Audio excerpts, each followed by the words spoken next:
આ આપણા આખા ગામનો ઉત્સવ છે। જ્યારે પણ સંતોને મંદિરે લેવા જઈએ ત્યારે ફક્ત જે તે મોહલ્લાના ભાઈ બહેનોએ જ નહીં પણ આખા ઉમરા ગામે ભેગા મળીને સંતોને મંદિરે લેવા જવાનું છે અને કથા પૂરી થયા બાદ એમને મૂકવા માટે પણ આખું ગામ હળી મળીને આવે તો કેવું સરસ લાગે।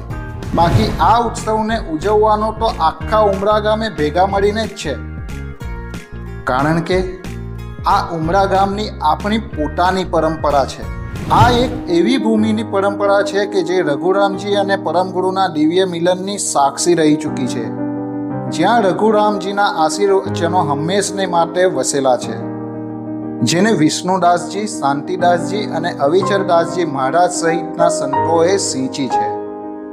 તો આવો આપણે સૌ આ વારસાને આગળ વધારીએ અને કથા મહોત્સવને ધામધૂમપૂર્વક ઉજવીએ। કોઈ મોહલ્લાવાળા નહીં બનીને રઘુરામજીના બાળકો બનીએ અને આ પરંપરાનું જતન કરીએ, જેનું નામ છે કથા મહોત્સવ।